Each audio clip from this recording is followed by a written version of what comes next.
All right, welcome back in. We're going to stick with some live impact news this evening. Typically, you would be tuning in to see us talk about weather, and there are some weather elements to the big breaking news of the day, which is coming out of Louisville, Kentucky.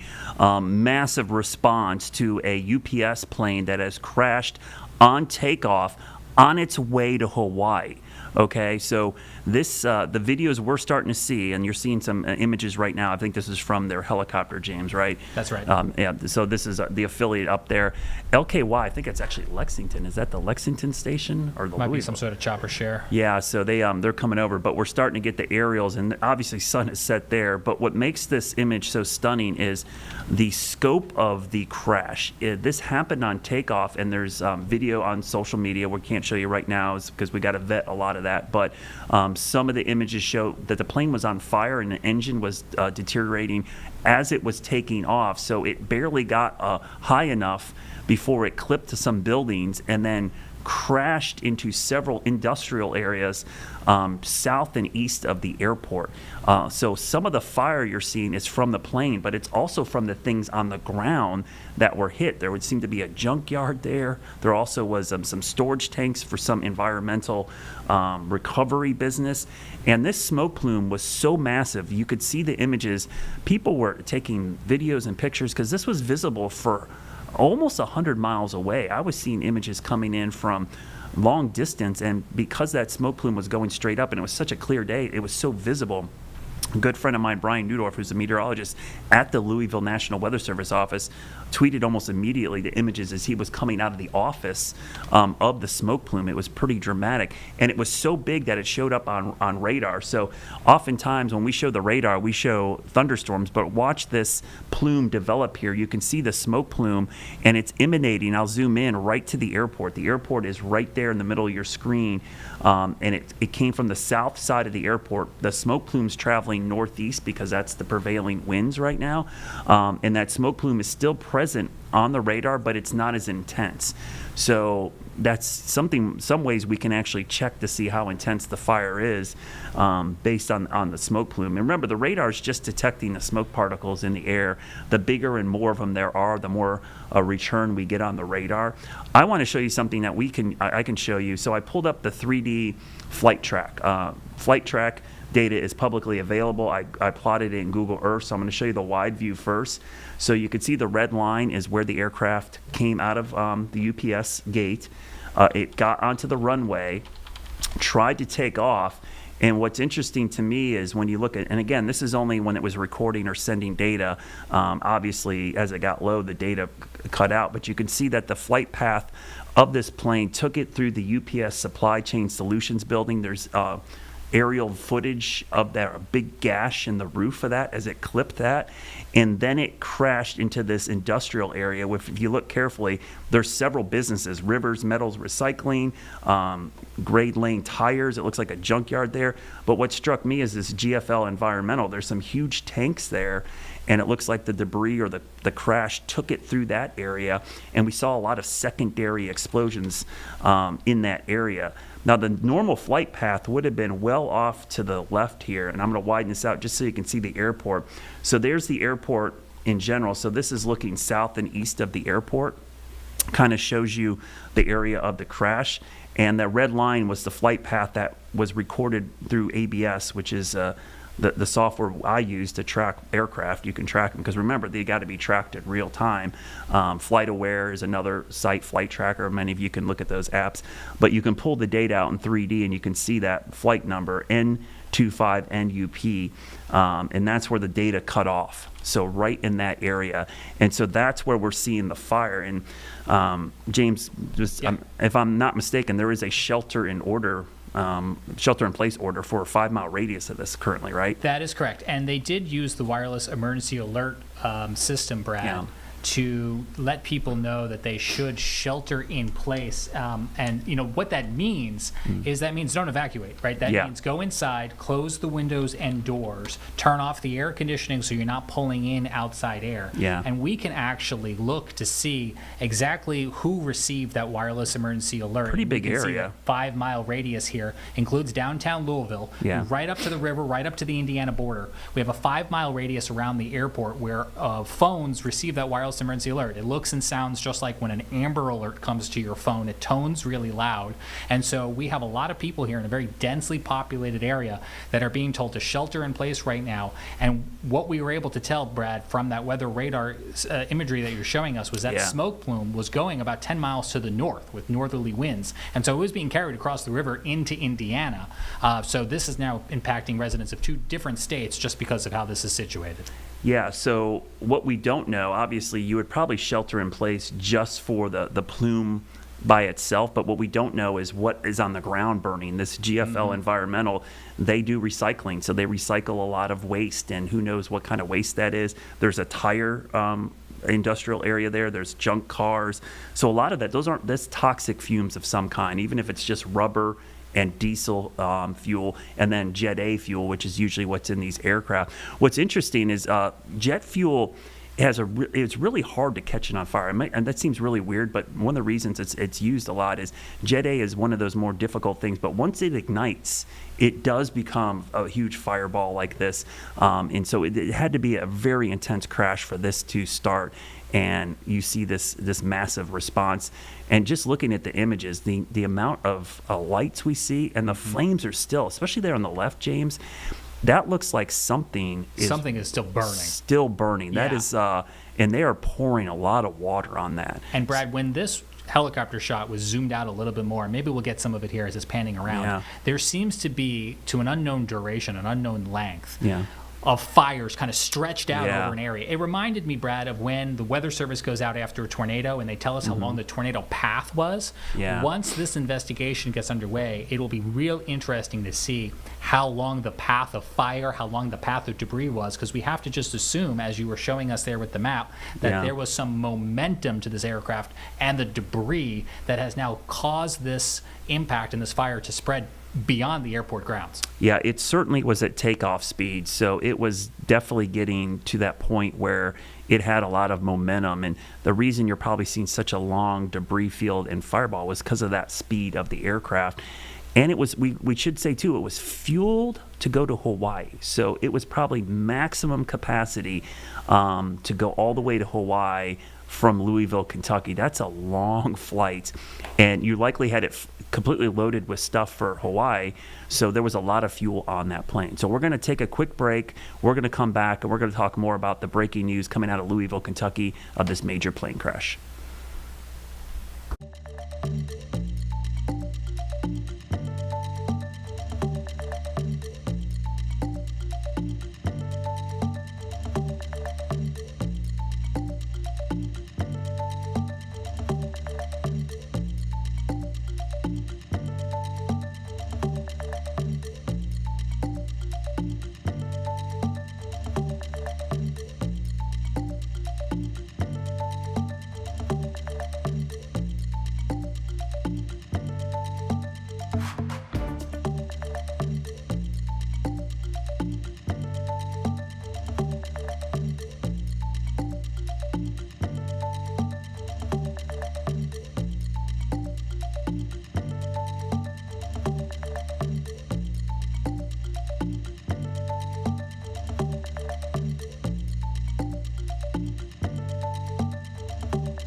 All right, welcome back. Tim Buckley joins me from WFMY in Greensboro. And Tim, normally we'd be covering some weather, but tonight we've got this big breaking news coming out of Louisville, which does have some weather elements to it. Obviously, there's a huge shelter in place, primarily because we don't know on the ground what's burning. We obviously know there's a bunch of probably Jet A or whatever fuel is in these UPS aircraft is burning.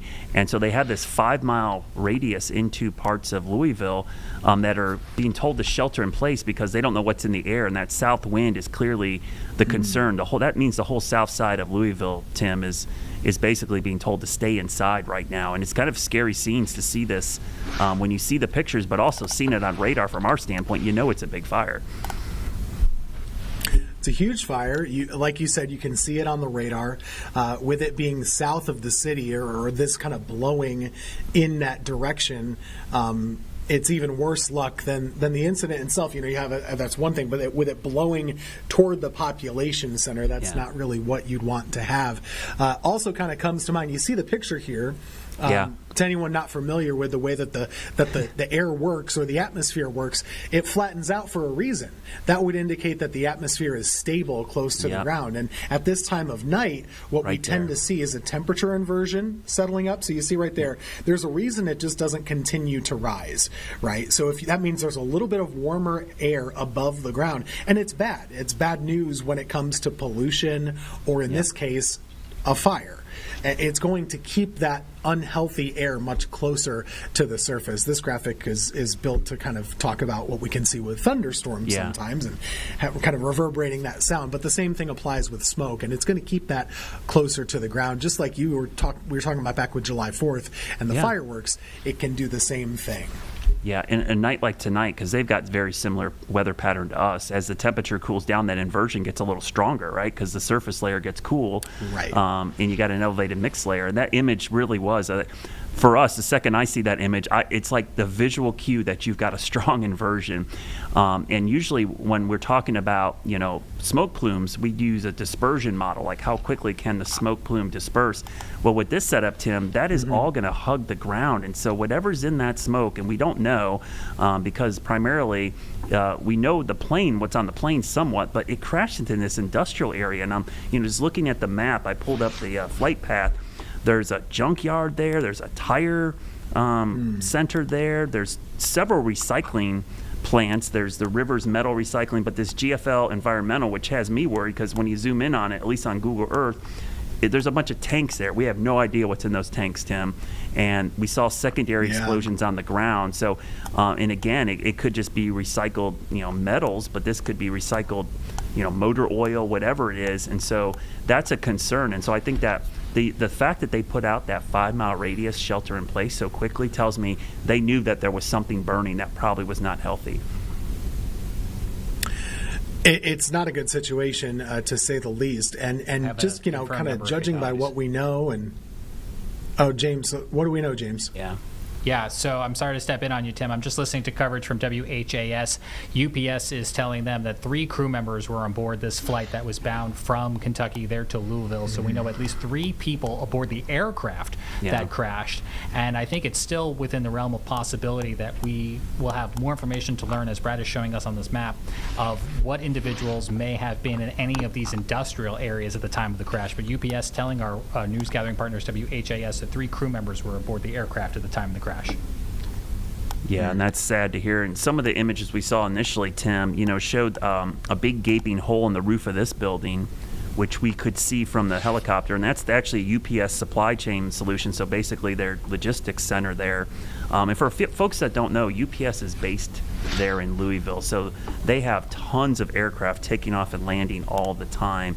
When this initially happened, Tim, I actually thought it was a plane maybe coming in for landing. The fact that this was happening while it was taking off said something happened really, really quickly on takeoff to cause this crash to happen almost immediately at the end of the runway. Yeah, there's some video going around, and I know it probably hasn't been, independently verified just yet, but from what it looked like, that it hardly ever got off the ground in the first place, and maybe just kind of kept going. That's the way it looked to me from what we're seeing, and based on the path that you're showing too, it probably just didn't really make it all that far. Yeah, and we should reiterate here, it was heading to Honolulu, Hawaii, so it was fully loaded with fuel. Good point.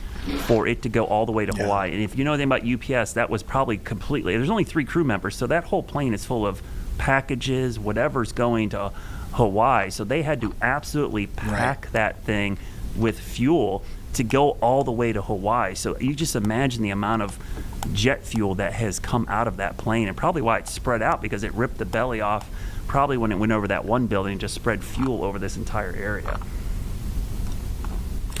Yeah, it's obviously, some airports are very removed from population centers, and they're way out in the sticks away from the city. This one, not quite so much. It is south of town, like you said, but there are neighborhoods all around here. You've got I-65 as well.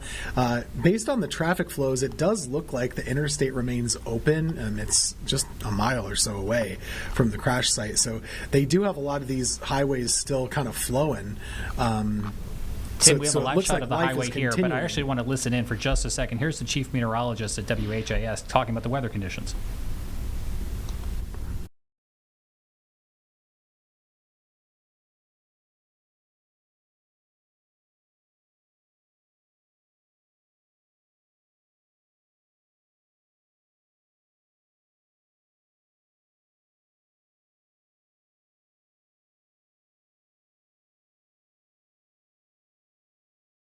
Of current weather conditions, obviously temperatures upper 50s, low 60s, that southerly wind anywhere between about 7 to 10 miles per hour there. And yes, when you have a smoke plume like this, it can often show up on the radar, and that's what you're seeing here, just the loop over the last hour. So when that crash occurred, in fact, let me actually back it up the last 2 hours here and put it on a loop so you can tell when it really built up there and got lofted upward as well, when you're seeing more of those yellows, oranges, and reds, and continue to stretch northward and northeastward, especially just right at the onset of the crash. I put on the 5-mile markers there for the radius off to the east, since that's where it was beginning to nudge and then really got pushed northward closer to the river into southern Indiana. I know many of you all were also seeing the smoke from Oldham County as well. I'm keeping an eye on any kind of air quality monitors, because obviously that will be a big concern.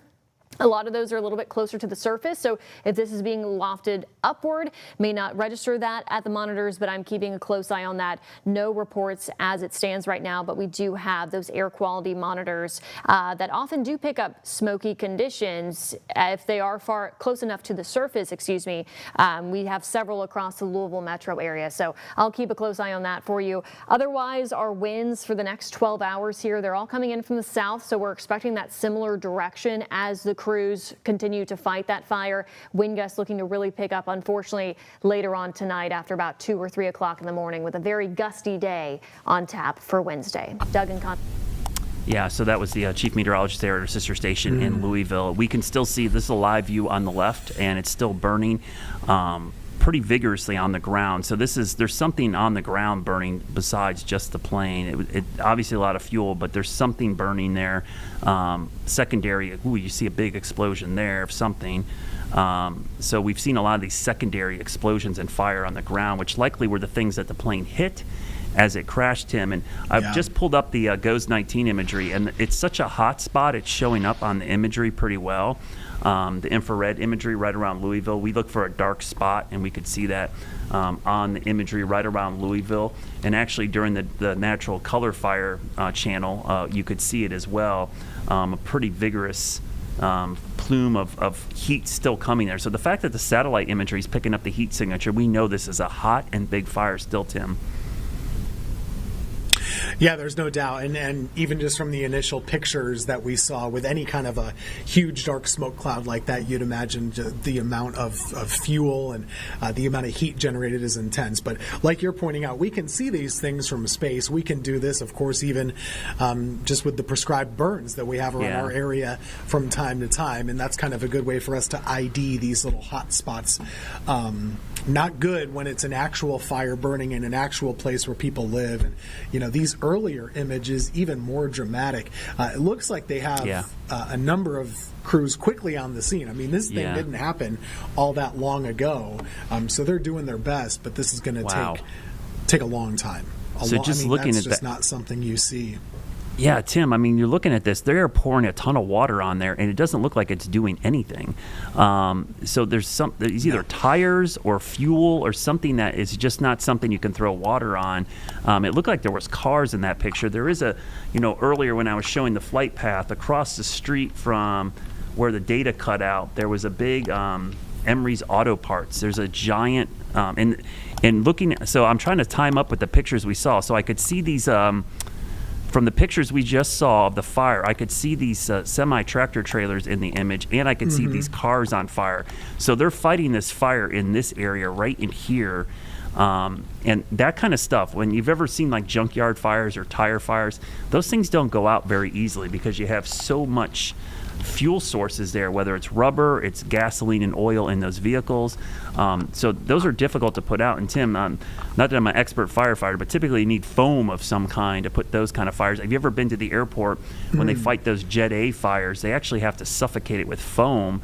And they actually do these drills at the airport, which are really kind of fascinating because the foam actually not only puts cooler water and foam on it, but it actually cuts off the supply of oxygen to the fire as well.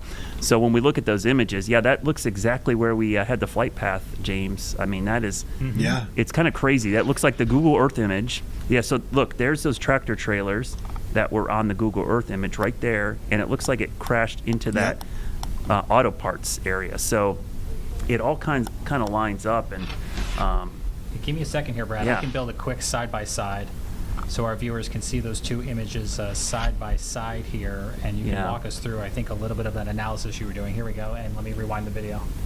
Yeah, so on the right, this is a Google Earth image. I actually pulled up the flight data, so we pulled up what's called a KML file of the flight data.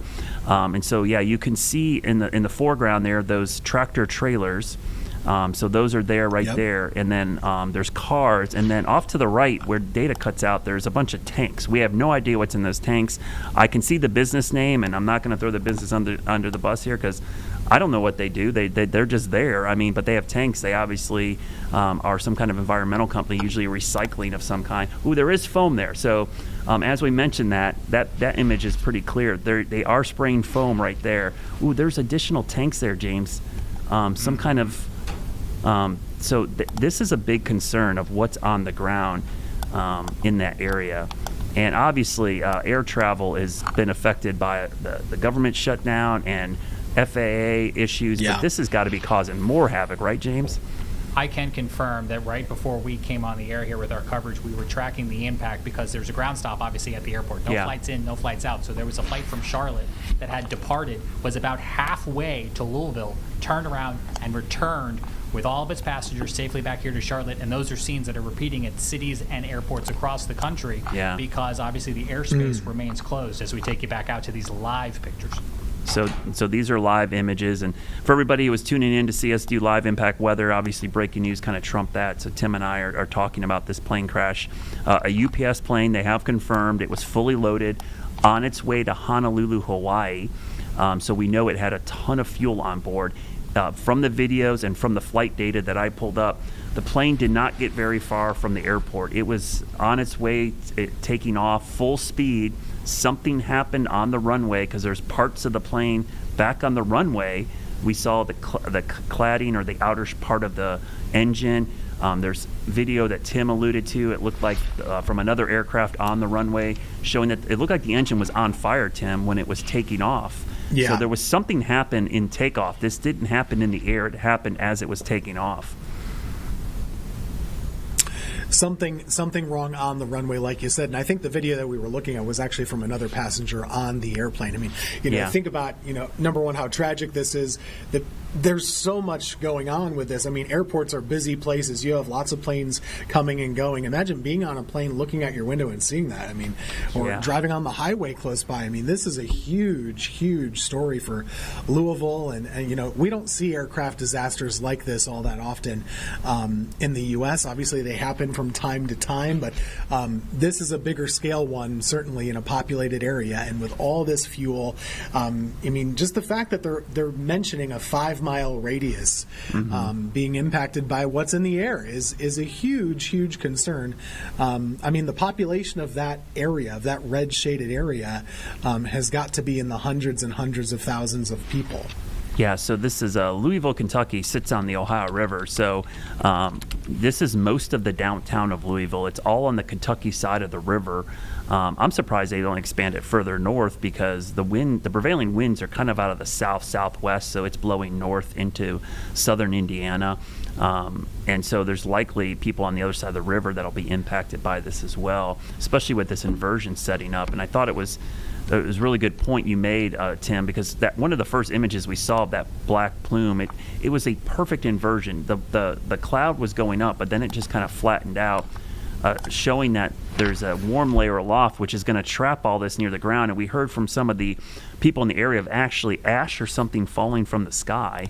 I'm looking at one of the other feeds here, it looks like from our sister station. They have already got masks on, so they clearly are worried about whatever's in the air. But look at the length of that fire and debris. I mean, it is just...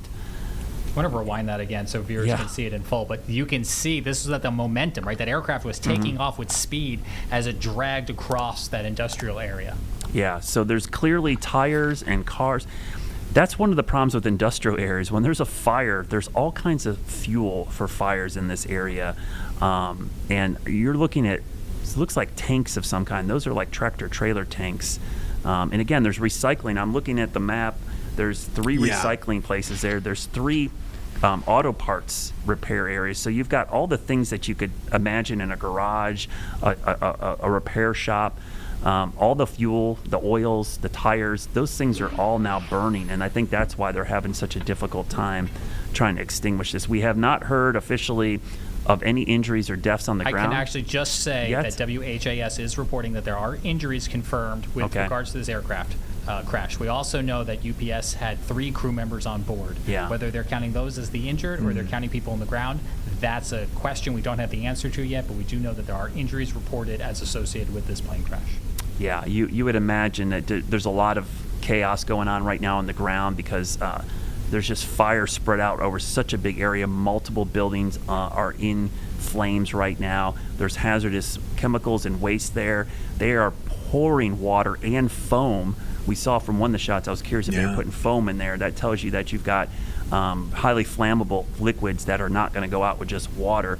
And at times when I was seeing the water plumes, you would see a flare-up of fire, which looks like whatever it's mixing is not doing well with just water. So these chemicals that are definitely burning there, and thus you have the 5-mile shelter-in-place radius all the way into downtown Louisville. Stick around. We're going to go to a break. Coming back, we'll have more on the breaking news coming out of Louisville, Kentucky.